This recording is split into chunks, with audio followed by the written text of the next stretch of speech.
Yeah, good morning. Holiday pala ngayon kaya tahimik, wala masyadong sa kalye. Pero maganda panahon.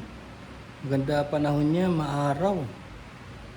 May lakad kami mamaya, maglalakad, walking. Ito, nagayos ako dito eh. Oh, marami akong tinanggal na anik-anik dito. Pero tignan nyo, ito yung bago ko, tignan nyo. Venus torso. Yung may nagkongolekta ng Venus torso dyan. This is made of Nara wood. Kinarve namin yan dito sa Herrera Art Gallery. It's for sale. It's around 17 inches. Something like that. Mabigat siya. Ayan o. Lalagyan pa ng clear coat. Ayan. Tsaka ito yung mga ibang paintings ko. Ito pala painting ko to nung 1990. Ayan o. So, napansin ko, nahilig na pala ako sa mga 2D na ganyan, 1990. Ay, may date to. Nakita ko lang sa bodega. Nahilig na pala ako sa mga 2D na ganyan. Sabihin talaga nasa isip ko yung mga 2D abstract, no? Tsaka yung mga colorful, flat colors. So, parang hindi ako nahilig talaga sa mga portrait na parang realist, no? Talagang gusto ko yung mga ganito, yung mga abstraction. Ano to eh? Yung misis ko, yung girlfriend ko pa siya noon, si misis, no? Nag-aaral yun ng architecture, kaya pagka gumagawa siya ng mga projects niya, ayun, nakikisabay ako, kaya nakikiano sa mga painting niya. So ito yun. Tapos, ito pa yung isa, oh. Tignan niyo yung mga gawa ko. This is the same year, mga 1990. Oh. Diba? Sa mga small pieces lang ng papel. Wala pa akong kalam-alam sa art niyan. Wala talaga. Nakikigulo lang ako. Pero yun yung mga style ko na pagdodrawing. Tapos hanggang sa ngayong panahon na to, tignan mo yung style ko. Tiyang! May nag-iba ba? Wala. Ganun pa rin. Kahit nakilala ko na yung matitinding mga artist. Ito. Character ko to eh. Teka mo, may GoPro sa mukha. Rider to eh, rider. Teka mo yung balaklava ko sa ulo. Teka mo yung interpretation ko ng balaklava sa ulo. Di ba? Tapos nakikita niyo yung brown na malaki na yan. Ayan, camera na naman yan. Oh. Ayan, camera na naman yan. And some microphone. Di ba? Ayan, ang pangalan niya, GoPro Vlogger. Yung iba mga arts dito sa gallery, mga 2,000, 2,000 pesos. Meron kami mga 2,000 pesos like this one, oh. Gawa dito to, crayons. 2,000 lang yung mga ganito. Pwede kayong makakuha ng piece ng original art from here. Ganda talaga. Yung mga podcast natin, yung mga daily podcast natin, walang biro, hindi kayo maniwala. Napipick up kagad to ng AI. Let's say, sabihin nyo lang, type nyo sa prompt nyo, no, sa Google, Herrera Art Gallery Marikina. What's happening? Biglang lalabas tong mga vlogs na to. Sasabihin nila, ay baka kagaya nito. Kinabukasan, tatype ko, ipoprompt ko lang yung tungkol dun sa mga early art ko. Lalabas yan. Pagka may time naman nagre-resin ako, lalabas to. Itong mga to. Tapos nung time na sinabi nila what's happening to at Herrera Art Gallery Marikina, lumabas to. Itong copper, itong tanso. Itong ginawa nating tanso, lumabas siya. Sabi niya, gumagawa daw tayo ngayon ng tanso, ng resin, no? Ayan, lumalabas siya. Kaya maganda yung, pag meron kayong message sa mundo, yung podcast, maganda, malaki ang bagay siya. Halimbawa, pag kahapon, di ba? Excuse me, kahapon, meron tayong, ito walang biro, ito napapansin ko, hindi ako tumitingin talaga sa mga views, sa mga likes, no? Or sa pera, hindi ako tumitingin sa pera. Ang nangyayari kasi, sa sobrang tagal ko na sa internet, kilala na ako ng search engines and meta. Matagal ako, lahat ng kliyente ko dati nagna-number 1 yan. Sa mga search engines. Kahit ano pang keyword. Sa ngayon, gumagastos sila ng malaki. Dati, tinatrabaho ko yan mano-mano. Nakakarank kami ng number 1. Kahit tanong nyo pa yung mga dati kong kliyente. No? Number 1 kami lagi sa keyword niya. Kaya kilala na ako ng mga search engine. Kaya kung ano man yung pinopost ko, kilala na, nakakonekta na. Kasi kailan ba yun? The year was 1998. Wow. Tagal na. Tagal na talaga. Hindi pa pinapanganak yung iba sa inyo. Pero maganda rito, pag nagpa-podcast tayo, kagaya niyan, yung minsan pinodcast natin yung tungkol sa baha. Tungkol sa baha. Sabi ko, ang magandang solusyon yung kagaya ng ginawa dito sa Marikina na naghukay ng sa ilalim ng highway, naghukay ng isa pang highway na kasya ang bus. 2 bus. Kasya ang 2 bus na pwedeng umandar sa ilalim ng highway. Yung pala yung catchment yun. Catchment, doon pupunta yung tubig habang may bagyo. Reservoir, parang dam. Tapos, pag tag-init, doon bumubunot yung gobyerno ng Marikina, pandilig. Or siguro pag may sunog, doon sila kumukuha. So, ganun dapat. Ngayon, di ba, sinabi ko sa inyo na may ganun. Kasi meron doon sa BGC. Meron silang ganun. Siguro mga 8,000 cubic meters ng tubig kaya doon sa BGC. Tapos pagdating na umaga, pinandidilig. Di ba? Tubig ulan yun, malinis yun, pinandidilig.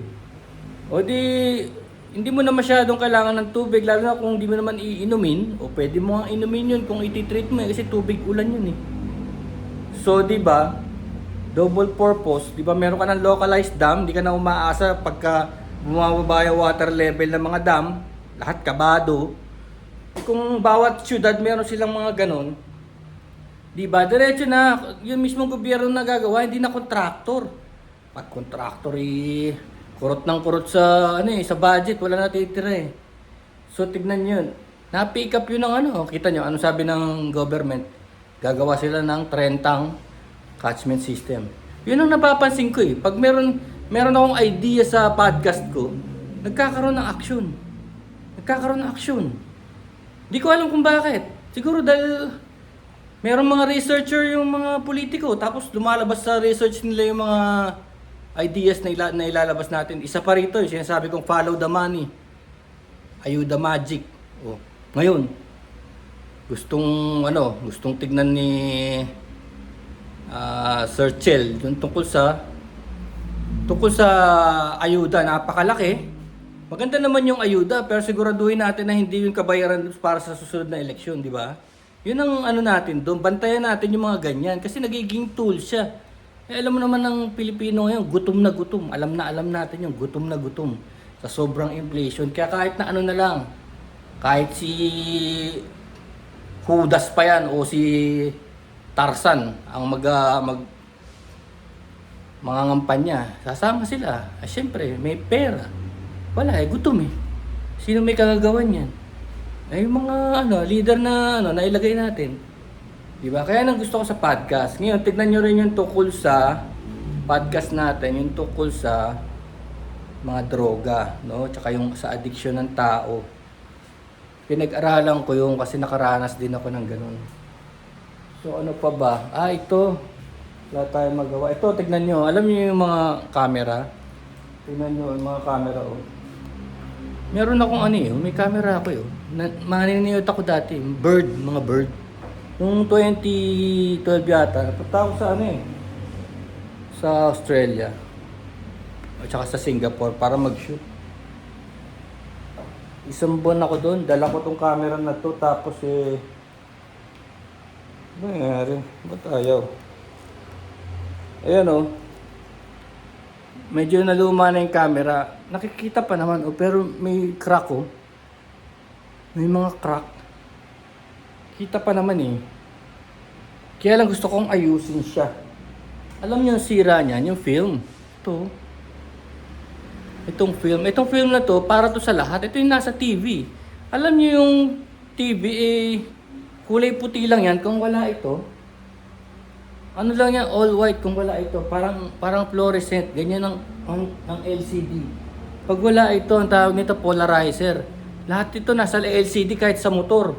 Syempre pag sa motor exposed sa araw, talaga masisira. Nagka-crumple. Nagka-crumple siya. Yun ang problema niya. Nakailang order na ako dito pero akala nyo, buong LCD nito nasa 900. Yung kasama yung LCD mismo. Pero kung ito lang polarizer, ito lumalabas mga 150, gano'n, 150. Laki na Laki na, marami na. Pwede na rin sa motor. Binili ko dati, tinatamad lang ako ikabit Ngayon, kailangan ko itong buksan. So kung ayusin, kasi Okay din naman sa akin yung ano yung nagsushoot sa mga convention. Dati nagsushoot ako sa mga convention, sa mga cosplay, SMX, no? Kahit na ano, kahit yung mga animal, yung mga petcon, nandun ako, mga cars, o kaya mga tawag dito, yung mga sa business, yung mga small business, franchising, nandun ako lagi, yung mga wedding, lahat ng event dun sa ano, sa SMX, nag-shoot ako doon. Kaya lang, problema ko, yung mga taong sinushootan ko, gusto nila makita kagad yung ano, dito sa screen. Gusto lang makita. Naiya naman ako kasi parang ang pangit naman ang shoot ko dahil ayan yun sa araw yan eh. Parang pangit naman ang shoot ko pag ano, tapos lagi ko na lang sinasabi, ay maganda yan sa ano, maganda yan sa computer. Dito lang pangit, di ba? Kaya finally ayusin ko na. No? Ano lang yan, alam niyo yung mga ginagawa kong pag-aayos, ano niyo lang yan, YouTube niyo lang yan. Totoo pala yung sa ano, totoo pala yung sa Matrix na palabas na yung magpapalipad sila sana ng helicopter. Hindi pa sila marunong tapos pina-download sa ano sa operator yung instructions para magpalipad ng helicopter. Napalipad ni Trinity yata yun eh. So totoo pala yun. Tingin ka lang sa YouTube.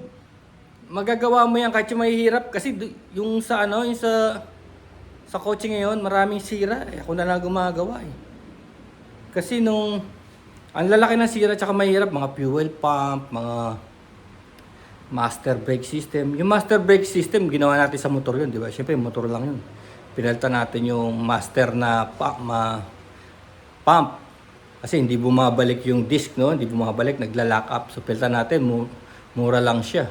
No? Sa iba, 1.6. Pero pagka nag-super sale pala, 300 lang.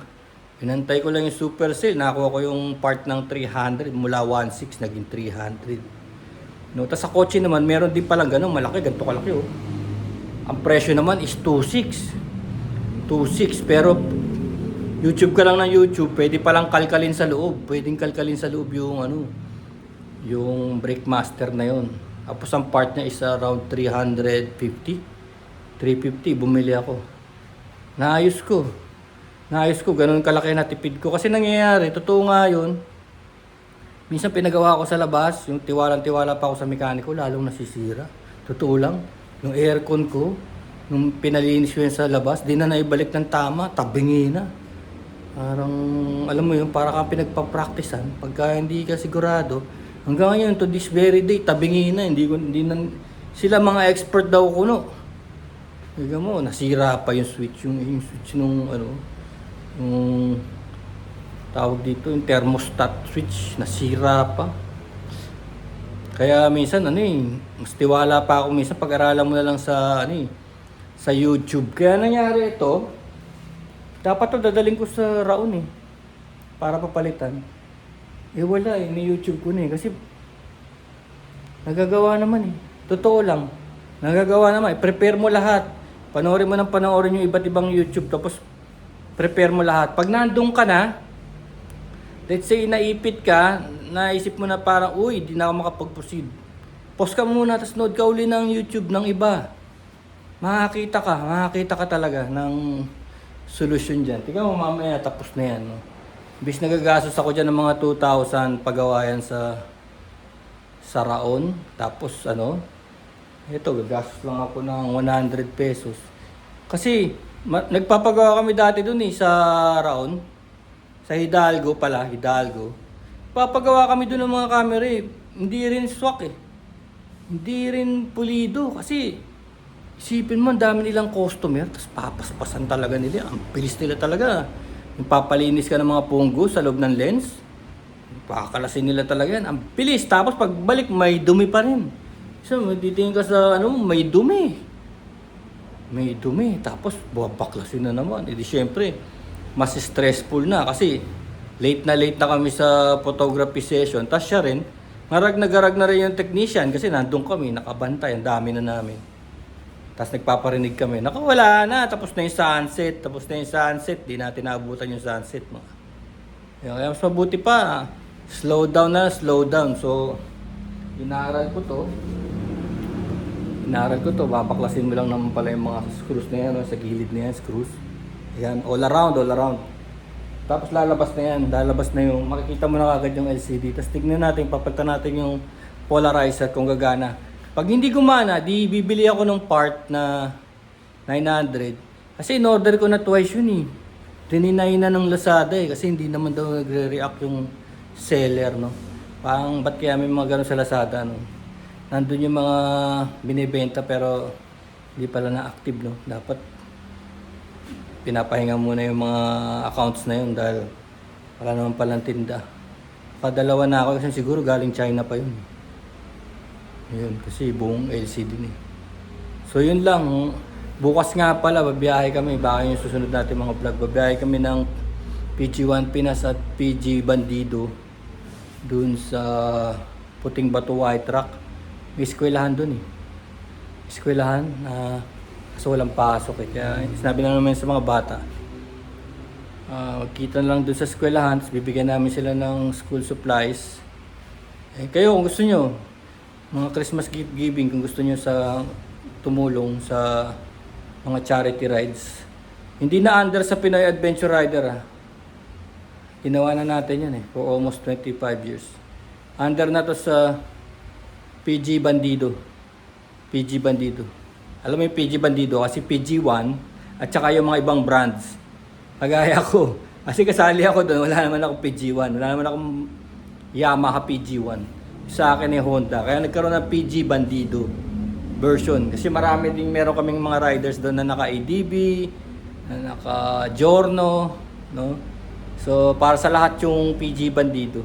Pwede kayo sumali doon. Ang pinaka tambayan nun, daily sa Coffee Outside, Pasco Street, Santolan, Pasig. Daily yun, pero gabi. Nagbubukas yun mga 5, ganyan, 6 to 12, ganon. Sarap ang kape doon. Tapos may acoustic music, no? May mga gitara doon, may mga drum set, electronic drum set, may maracas, may bass, ganun. Pwede mag-jamming doon kasi ang mga katabing business is sarado na. Hindi bahay kasi yun eh. Along the highway yun eh. So kaliwa, chicken place, kanan, hardware, sa harap, factory. So paggabi, wala ng tao. Kaya minsan dumadaan-daan, kahit gabi na, jamming kami, dumadaan yung mga barangay police. Okay lang.